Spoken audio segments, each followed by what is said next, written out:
Yang namanya masalah di dalam rumah tangga, obrolin.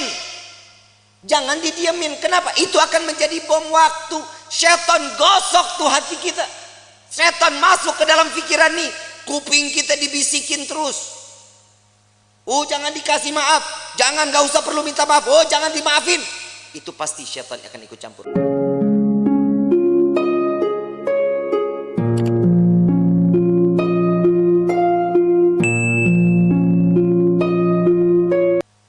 Orang dulu beda sama orang sekarang. Kalau orang dulu mah ya Allah dapat rezeki berapa aja mah boleh, alhamdulillah. Istri sekarang banyak nuntut. Gaji kemarin sekian, kenapa sekarang sekian? Betul nggak? Kenapa begitu?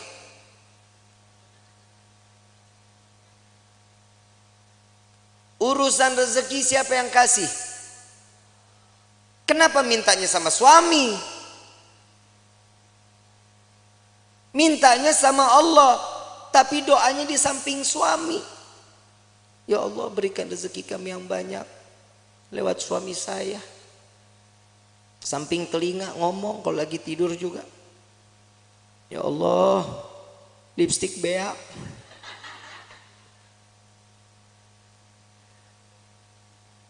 Itu suami pasti mimpinya nggak bagus. Rumah tangga itu dijalanin, bukan dipikirin. Betul nggak? Jalanin rumah tangga. Ya ada kerikil-kerikil rumah tangga, ya wajar. Kita jalan aja kadang suka ada yang bolong jalanan. Betul? Saat dimana kerikil itu ada, itu pembelajaran bagaimana caranya kerikil itu hilang. Ambil sapu, singkirin. Jangan ditimbun, bakal jadi gede. Orang lewat susah. Yang namanya rumah tangga itu jalanin. Jalanin semata karena apa? Karena Allah. Cari ridho, selamat, imannya juga dipakai. Yang namanya manusia itu ditegur lewat perkataan Allah. Takwanya yang diingetin. Kenapa? Karena pernikahan itu wajib dijalani dengan ketakwaan, dengan ibadah kepada Allah. Suami istri kalau jalan ibadah sama-sama di hadapan Allah dengan mencari keridhaan Allah, selamat rumah tangga kita, ibu bapak. Selamat. Ibu bikin kopi, ridho. Ya Allah, saya ingin bikinin kopi buat suami saya. Jangan dicampur sianida. Pahit. Bikin karena ridho, kehidupannya apapun senyum. Tadi saya bilang, jangan takut saat nanti setelah pernikahan rezeki kalau Allah lagi kurangin, terima aja. Ujiannya tuh di dalam hidup kita. Itu ujian pertama. Kadang ada pernah dengar nggak orang baru nikah 2 bulan 3 bulan cerai? Ada nggak? Ada. Kenapa? Karena tidak menerima hasil apa yang telah diberikan oleh Allah. Allah udah jamin di dalam Al-Quran, fa inna ma'al usri yusran, inna ma'al, setiap kesulitan pasti ada kemudahan, ada jalan keluar. Gak mungkin setiap jalan keluar itu buntu, gak mungkin. Allah menetapkan satu ujian kepada setiap hamba, pasti hamba itu punya kekuatan. Allah gak jahat kayak kita. Kadang kita nyuruh orang seenak-enaknya, itu orang nggak mampu juga kita harus wajibin. Tapi kalau Allah memerintahkan kita karena tahu Allah ini manusia ini mampu, ini orang tahu cara jalan keluarnya, Allah kasih jalan keluarnya. Wa wajadaka dhalam fahada. Allah kasih petunjuk di dalam kehidupan. Ini ayat buat siapa? Nabi SAW. Saat Nabi berjumpa dengan 2 arah, harus kemana? Ke kanan kah? Lurus kah? Ke kiri kah? Kemana? Tapi Allah kasih petunjuk jalan. Makanya di dalam rumah tangga petunjuk itu wajib kita cari. Bagaimana caranya? Tahajud jangan ditinggalin. Sholat duha jangan ditinggalin. Sholat taubat, hajat, minta sama Allah. Kenapa? Saat seorang istri sujud, saat seorang suami sujud, ini akan mendapatkan pandangan kasih sayang oleh Allah. Keluarganya pasti sakinah, aman, tenang. Yang kedua, mawaddah. Mau apapun kendala di dalam rumah tangga tetap ngegemesin. Tahu ngegemesin? Bercanda tuh di dalam rumah tangga harus. Suami istri jangan tegang-tegang. Cuman nanya, gaji berapa sekarang? Lu berapa? Gue sekian. Banyakan gua. Jangan. Saling. Bercanda bagaimana? Sekiranya yang dilihat istri suka, suami suka. Ada kisah ini, Sayyidina Ali karamallahu wajha, menantu Rasulullah sallallahu alaihi wasallam, pernah ada konflik saat Siti Fatimah berbicara. Saat Siti Fatimah berbicara itu, Sayyidina Ali ngerasa tersinggung. Wajahnya berubah. Gak senang. Tapi gak berani untuk ngucapin Sayyidina Ali. Kenapa? Karena memandang, ya Allah ini anaknya Nabi. Saya marah, saya takut dosa. Enggak dibicarain, tapi masang wajah berubah. Siti Fatimah sadar, salah ucapan saya, minta maaf. Langsung minta maaf sama suami. Gak dijawab, keliling sambil nari-nari. Sambil nari-nari. Begitu selesai nari-nari, bikin lucuan, sampai Sayyidina Ali tertawa, senyum. Maka disitulah Siti Fatimah datang kepada Rasulullah sallallahu alaihi wasallam. Ya Rasulullah, tadi nih saya ngerasa ada salah bicara sama suami saya. Langsung mukanya berubah, Nabi ikut berubah. Belum selesai bicaranya Siti Fatimah, Nabi juga berubah. Kenapa? Hei, engkau tidak akan mendapatkan keridhaan Allah, engkau akan dilaknat oleh Allah. Ntar dulu, saya sudah berhasil membuatnya dia tersenyum. Apa yang kau lakukan? Saya menari-nari entah berapa puluh kali saya keliling-keliling di depan wajahnya. Sampai keluar senyuman. Apa kata Nabi? Maka saat dia tersenyum, Allah buka pintu surga untukmu, maka Allah kembali ridha kepadamu. Pak, Bapak, esok kalau istri marah-marah, panggil topeng monyet. Suruh main, suruh dia joget di depan kita. Jangan malu, Bu. Ibu punya salah, ngomong minta maaf. Nggak tahu salahnya di mana, tetap minta maaf. Bib, kalau yang salah suami, tegur baik-baik. Jangan didiemin sehari, 2 hari, 3 hari. Ini bahaya. Ini kadang di rumah tangga suka begitu tuh. Kadang kalau lagi ribut rumah tangga, main diem-dieman. Saya lagi bingung, ada suami istri kalau ribut diem-dieman. Lu tinggal serumah, lu diem-dieman, lu kayak anak kos. Yang namanya masalah di dalam rumah tangga, obrolin. Jangan didiemin. Kenapa? Itu akan menjadi bom waktu. Setan gosok tuh hati kita. Setan masuk ke dalam pikiran nih. Kuping kita dibisikin terus. Jangan dikasih maaf. Jangan, gak usah perlu minta maaf. Jangan dimaafin. Itu pasti syaitan akan ikut campur. Kenapa? Syaitan gak bakal pernah terima ngelihat rumah tangga utuh karena cari ridha Allah. Syaitan gak bakal diam. Siti Hawa, Nabi Adam, romantisnya setengah mati. Romantisnya setengah mati. Laki-laki digoda karena siapa? Nabi Adam. Kita sampai hidup di dunia, Nabi Adam dirayu sama seorang istri yang bernama Siti Hawa. Coba ambil buahnya. Tapi Allah bilang, gak apa-apa, kan gak dimakan, dipegang aja. Dapat rayuan, Allah murka. Allah udah bilang jangan makan, jangan gak deketin aja, jangan. Dipetik baru sampai di gigi, Allah murka, diturunin ke dunia.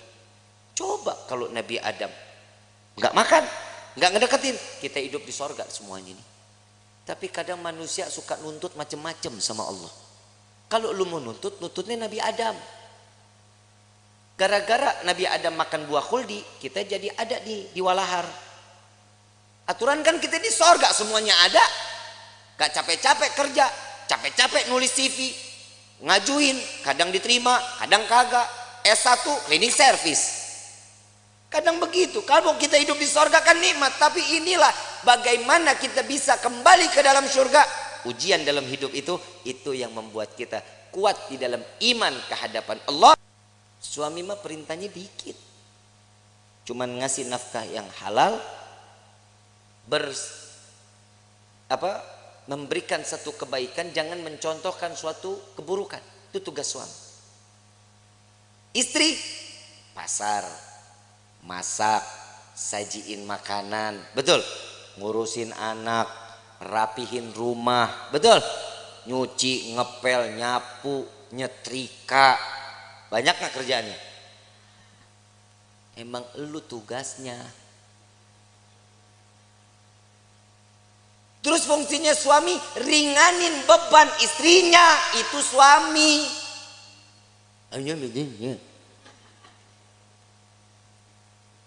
Yang namanya suami kalau lagi istri nyuci, suami yang ngejemur. Emang nggak ada suami yang begitu di sini? Nggak ada. Tukar tambah, Bu.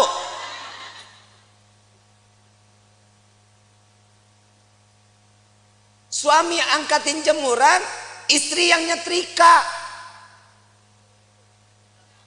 Nggak ada. Suami yang ke pasar, istri yang masak. Nggak ada. Ya derita lu dah. Ngeringanin beban istri itu salah satu pahala untuk suami. Minimal saat istri lelah, pundak kita berharga, Pak, buat istri. Saat istri mengadu, yang aku capek hari ini, sini saya. Sini. Gak ada yang begitu, gak ada. Berarti di dunia laki gue doang yang begitu tuh. Lah ngapa lu? Lah bini-bini gua. Ini fungsinya mawaddah, saling manja, gemesin. Tuh tingkah laku yang begitu aja ibu pada teriak. Kenapa? Gemes banget begitu. Yang ketiga, warahmah. Hibur kehidupannya dengan kasih sayang. Pegangan tangan, rahmat. Allah turunin kasih sayangnya, rontok dosa kecilnya, pandangan-pandangan mata, cintanya makin tumbuh. Tapi Pak, jujur kita jadi suami banyak ngedoain istri, istri belum tentu doain kita, Pak. Lah emang benar, Pak, boleh dipercaya mau enggak, Bapak ntar tidur pandangan-pandangan mata, yang namanya suami ngelihat istri, pasti di dalam hatinya, ya Allah, istri saya capek dari pagi sampai gini hari, belum ngurusin saya, belum apa-apa, ya Allah, kesian. Jadiin semuanya capeknya, lelahnya jadi nilai ibadah di hadapanmu, ya Allah. Itu suami doanya. Kalau istri ngelihat kita, Pak, lagi tidur pandang-pandangan, ya elah, laki gue begini banget, mana mata belok, hidung pesek, hitam, hidup lagi. Tuh istri begitu. Tapi ingat, Pak, semua apa yang dilakukan oleh seorang istri contoh dari suaminya. Bapak mau lihat istri wangi, Bapak juga tampil wangi dong. Ya, jangan tiap hari pakainya 1000 bunga, 1000 bunga, 1000 bunga. Istri juga enak pakai yang kerenan gitu. Hahaha. Betul kan, Bu? Tapi memang istri itu dituntut wajib wangi di depan suami. Lu mah kagak. Mana apek, bore mason, cap kampak, GPU, kan? Bu, jangan dulu dah, Mayang aja. Mayang, ini kan malam pertama nih, Yusuf, iya. Ini dalam hatinya, Habib udahan ke. Mayang, tampilnya sebagaimana pengantin baru terus sampai mati menjadi pengantin baru. Ya, minimal kalau tidur nggak males pakai bedak, pakai lipstik. Ya, Sup ngomong, yang aku paling suka deh ngelihat kamu kayak gini. Puji. Seorang istri itu paling seneng Sup kalau dipuji. Yang hidung kamu tuh kayak baskom.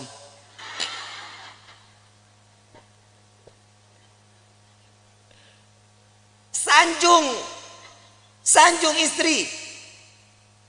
Yang Nabi sering sanjung istri, disanjungkan sama Nabi kan.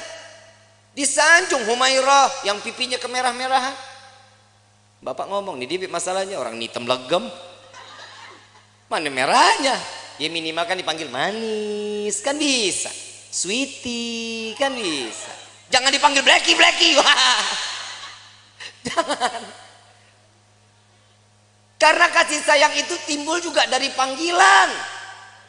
Jujur, Pak, maaf, Bapak kalau dipanggil Sia gahar nggak? Kesel nggak? Dibilang manehna, kesel nggak? Saya ini seorang kepala rumah tangga, hargain saya.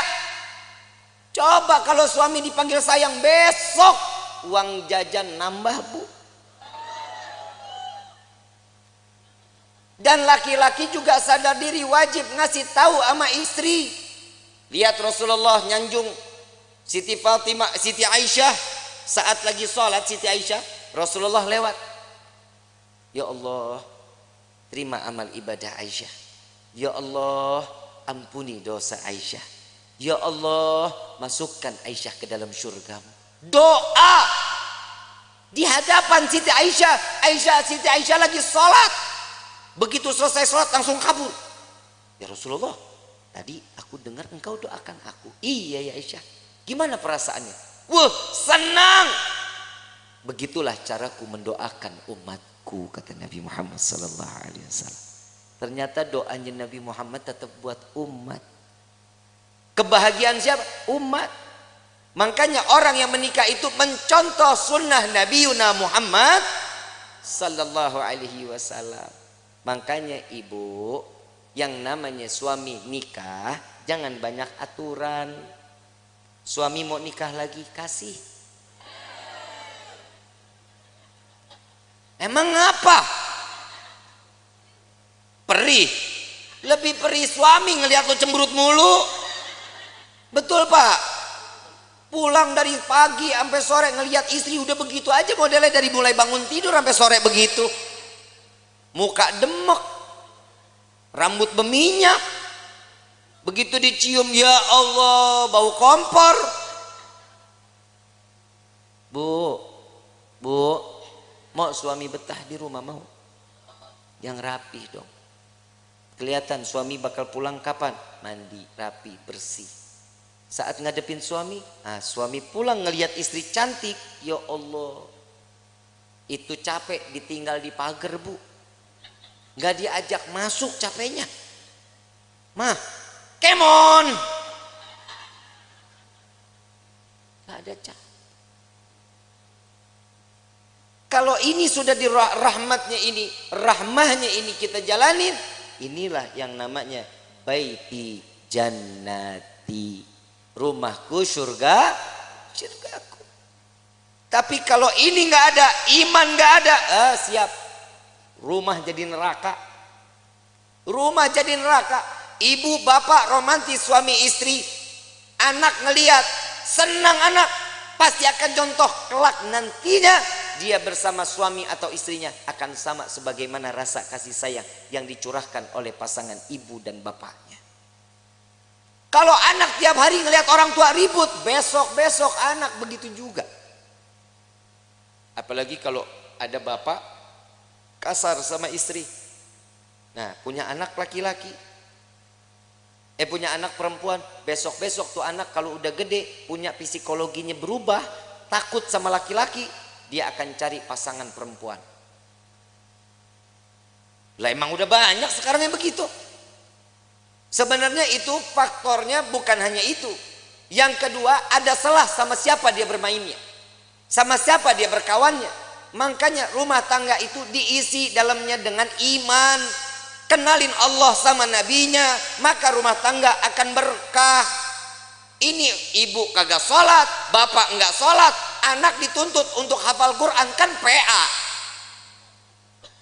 Nah ibadah ya, Jangan bikin ibu, bapak masuk ke dalam neraka. Nah, lu yang mau dinerakain. Kadang orang tua juga suka egois. Dia ngarepin ini anak bisa nyelamatin dia. Sekarang hidupnya dia semau-maunya. Kasih kenal anak kepada Allah sama Nabi. Itu yang bikin tenang. Bapak, ibu enak ibadah. Ibu enak pengajian. Anak terlepas rambutnya. Kelihatan sama yang bukan mahramnya. Hati-hati. Ini anak perempuan begini. Cukup dengan satu helai. Bawa masuk 4 laki-laki ke dalam neraka jahanam. Bapaknya, pamannya. Baik itu dari ibu atau dari bapak. Suaminya, anak laki-lakinya. Jangan jadi aman. Makanya saya selalu mengatakan saat proses pemakaman, simak baik-baik. Untuk para alim ulama, para kiai, para asatid, saya ingin menyampaikan, untuk prosesi pemakaman perempuan dilarang ikut di dalam proses pemakaman. Ngaji, makanya ngaji.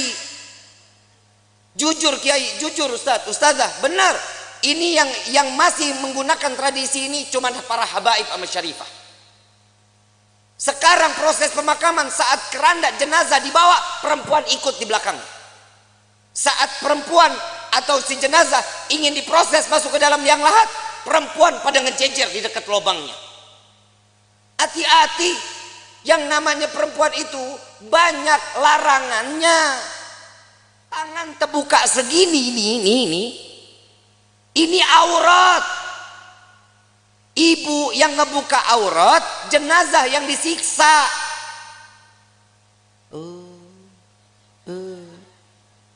Ini tolong Pak diumumin. Pak Kepala Desa boleh bikin surat untuk setiap masjid sama musola. Perempuan dilarang ikut. Bib, ini ibu saya, bodoh amat. Habib, ini bapak saya, kumaha aing bae. Nggak boleh. Jangan. Kenapa? Ini akan menjadi satu siksaan. Selesai proses pemakaman, laki-laki keluar, perempuan mau silahkan mau ziarah, nggak dilarang. Tapi saat prosesnya jangan. Kenapa? Bikin repot. Belum nangis kayak orang gila.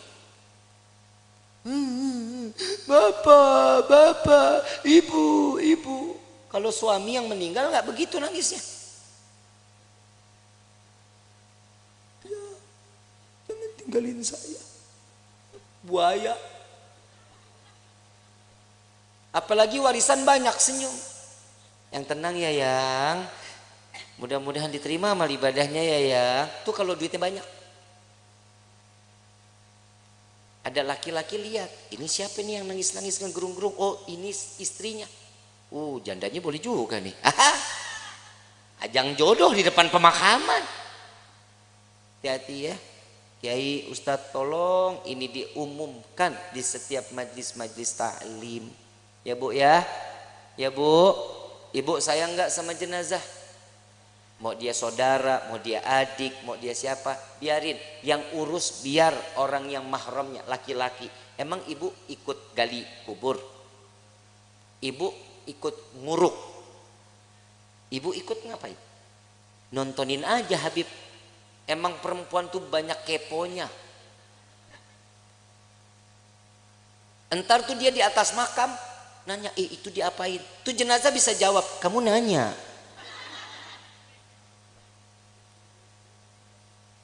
Bahaya ya. Jangan ya Bu ya.